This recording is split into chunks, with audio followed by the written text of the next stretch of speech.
Okay, hi everyone. There's no telling what Guster's gonna do right now. We might lose our subject. Oh. Don't leave. Don't leave, Guster. I have to film you. Sit down. I mean, you are sitting down. Recline and I'll read the Bible to you. Okay, well, we'll try. See, I'm holding the iPad at an awkward angle. Okay, we'll just start reading. Okay, so we'll read.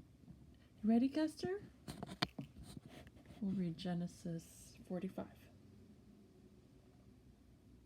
Joseph could no longer control himself before all his attendants, and he cried out, "Have everyone withdraw from me." So there was no one else about when Joseph made himself known to his brothers. His sobs were so loud that the Egyptians could hear.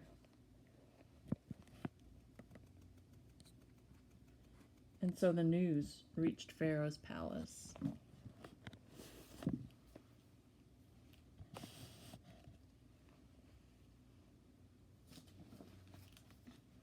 Joseph said to his brothers, "I am Joseph. Is my father still well?" But his brothers could not answer him, so dumbfounded were they on account of him.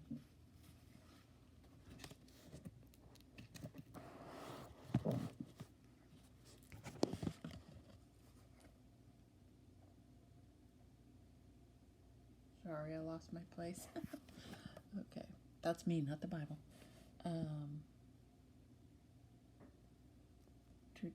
Where are we? Oh, okay. Verse 4. Then Joseph said to his brothers, "Come forward to me." And when they came forward, he said, "I am your brother Joseph, he whom you sold into Egypt. Now do not be distressed or reproach yourselves because you sold me hither. It was to save life that God sent me ahead of you. It is now 2 years that there has been famine in the land, and these are still 5 years to come in which there shall be no yield from tilling. God has sent me ahead of you to ensure your survival on earth and to save your lives in an extraordinary deliverance. So it was not you who sent me here, but God, and he has made me a father to Pharaoh, Lord of all his household, and ruler over the whole land of Egypt. Now hurry back to my father and say to him, Thus says your son Joseph, God has made me Lord of all Egypt. Come down to me without delay. You will dwell in the region of Goshen, where you will be near me, you and your children and your grandchildren, your flocks and herds, and all that is yours. There I will provide for you, for there are yet 5 years of famine to come, that you and your household and all that is yours may not suffer want. You can see for yourselves, and my brother Benjamin for himself, that it is indeed I who am speaking to you, and you must tell my father everything about my high station in Egypt and all that you have seen, and bring my father here with all speed." With that, he embraced his brother Benjamin around the neck and wept, and Benjamin wept on his neck. He kissed all his brothers and wept upon them. Only then were his brothers able to talk to him. The news reached Pharaoh's palace. Joseph's brothers have come.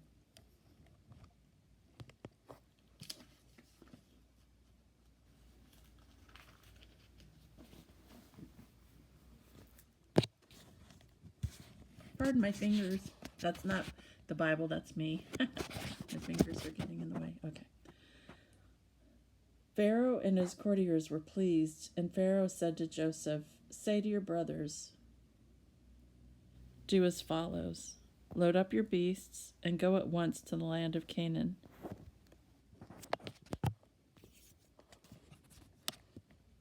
Take your father and your households and come to me. I will give you the best of the land of Egypt, and you shall live off the fat of the land. And you are bidden, do as follows: take from the land of Egypt wagons for your children and your wives, and bring your father here, and never mind your belongings, for the best of all the land of Egypt shall be yours. The sons of Israel did so. Joseph gave them wagons as Pharaoh had commanded, and he supplied them with provisions for the journey. To each of them, moreover, he gave a change of clothing, but to Benjamin he gave 300 pieces of silver and several changes of clothing. And to his father he sent the following: 10 he-asses laden with the best things of Egypt, and 10 she-asses laden with grain, bread, and provisions for his father on the journey. As he sent his brothers off on their way, he told them, "Do not be quarrelsome on the way." They went up from Egypt and came to their father Jacob in the land of Canaan, and they told him, "Joseph is still alive. Yes, he is ruler over the whole land of Egypt." His heart went numb, for he did not believe them. But when they recounted all that Joseph said to them, and when he saw the wagons that Joseph had sent to transport him, the spirit of their father Jacob revived. "Enough," said Israel. "My son Joseph is still alive. I must go and see him before I die." End of chapter 45. That's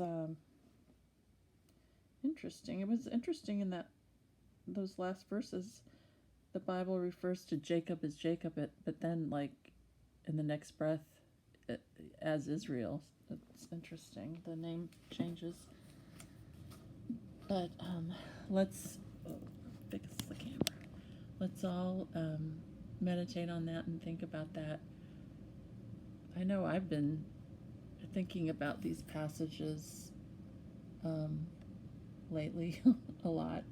I read them, but then they come back to me, especially when I'm going through stuff. Like today,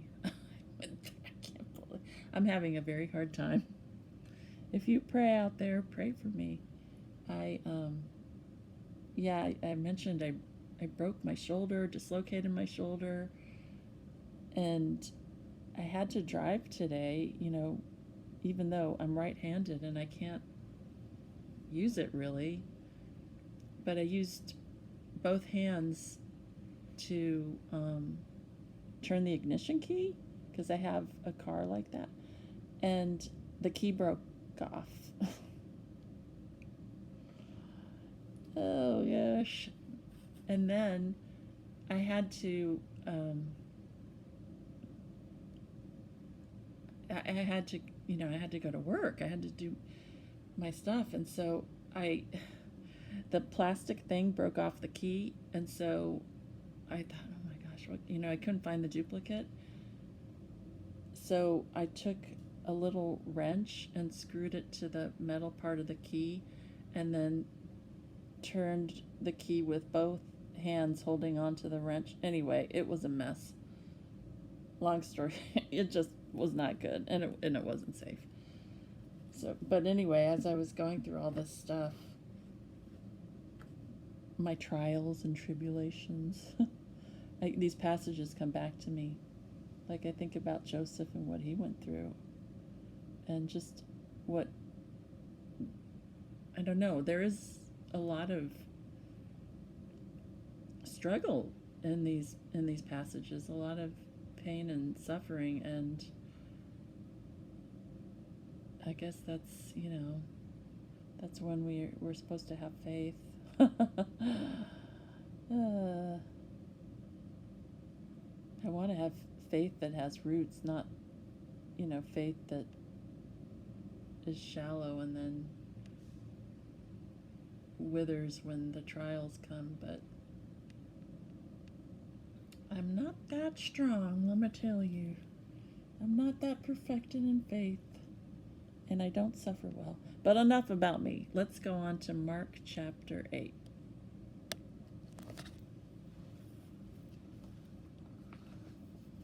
So I'm going to read from this Bible. Let's see if I can show it. It's like, oops.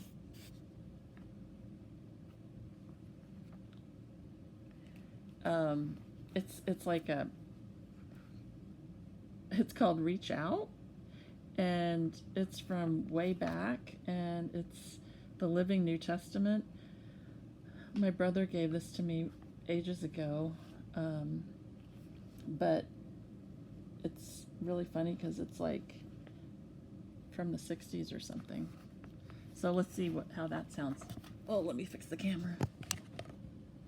Okay, so chapter 8. One day about this time, as another great crowd gathered, the people ran out of food again. Jesus called his disciples to discuss the situation. I pity these people, he said, for they have been here 3 days and have nothing left to eat. And if I send them home without feeding them, they will faint along the road, for some of them have come a long distance. Are we supposed to find food for them here in the desert? His disciples scoffed. How many loaves of bread do you have? He asked. 7, they replied. Sorry, fixing the camera. That's not the Bible, that's me. I can't fix it right. Oh, this is bad. Okay. Sorry, the image isn't too great. Let me try and fix it. Okay. There. Sorry. Take 2. Back to the Bible. Okay. I feel like we've read this before. I hope I'm not repeating a chapter, but if so, that's okay. Okay, so where were we? Verse 5. How many loaves of bread do you have? He asked. 7, they replied. So he told the crowd to sit down on the ground. Then he took the 7 loaves, thanked God for them, broke them into pieces, and passed them to his disciples. And the disciples placed them before the people. A few small fish were found too, so Jesus also blessed these and told the disciples to serve them.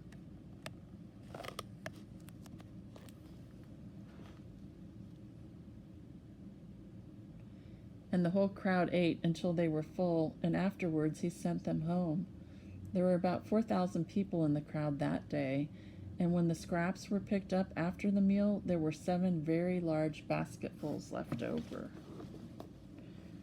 Immediately after this, he got into a boat with his disciples and came to the region of Dalmanutha. When the local Jewish leaders learned of his arrival, they came to argue with him. "Do a miracle for us," they said. "Make something happen in the sky. Then we will believe in you." His heart fell when he heard this, and he said, "Certainly not. How many more miracles do you people need?" So he got back into the boat and left them and crossed to the other side of the lake. And the disciples had forgotten to stock up on food before they left and had only 1 loaf of bread in the boat. As they were crossing, Jesus said to them very solemnly, "Beware of the yeast of King Herod and of the Pharisees." "What does he mean?" the disciples asked each other. They finally decided that he must be talking about their forgetting to bring bread. Jesus realized what they were discussing and said, "No, that isn't it at all. Can't you understand? Are your hearts too hard to take it in? As Isaiah declared, your eyes are to see with, why don't you look? Why don't you open your ears and listen? Don't you remember anything at all? What about the 5,000 men I fed with 5 loaves of bread? How many basketfuls of scraps did you pick up afterwards?" 12, they said. "And when I fed the 4,000 with 7 loaves, how much was left?" 7 basketfuls, they said. "And yet, you think I'm worried that we have no bread?"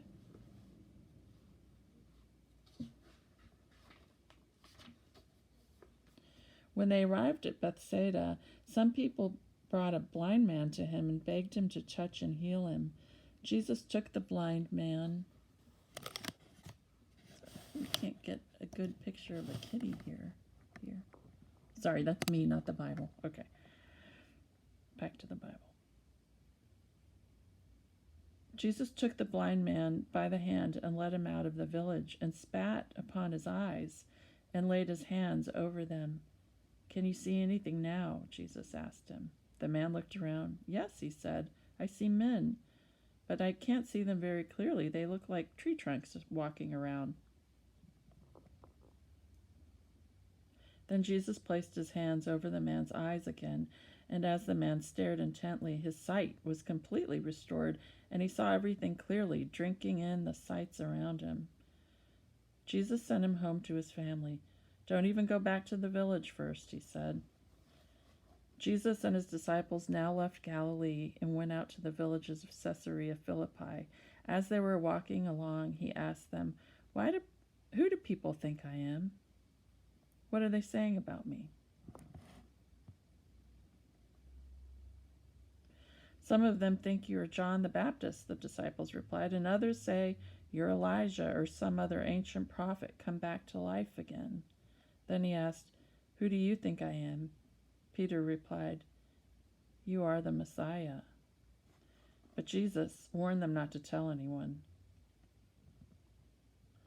Then he began to tell them about the terrible things he would suffer, and that he would be rejected by the elders and the chief priests and the other Jewish leaders, and he would be killed, and that he would rise again 3 days afterwards. He talked about it quite frankly with them. So Peter took him aside and chided him. You shouldn't say things like that, he told Jesus. Jesus turned and looked at his disciples and then said to Peter very sternly, Satan, get behind me. You are looking at this only from a human point of view and not from God's.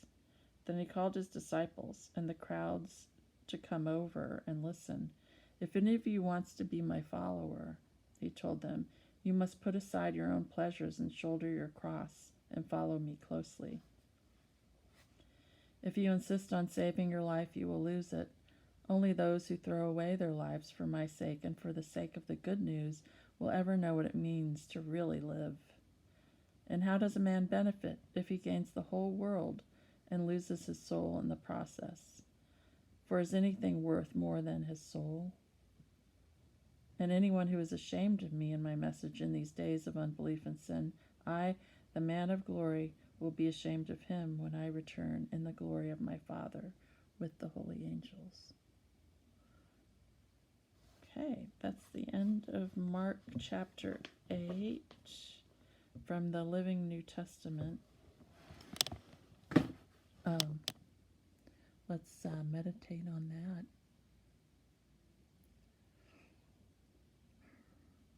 I think it's hard to shoulder your cross. Okay, that's all. God bless you all. And sorry the camera's wobbling. and God bless me too. All right, bye everyone. Oh, sorry. Bye.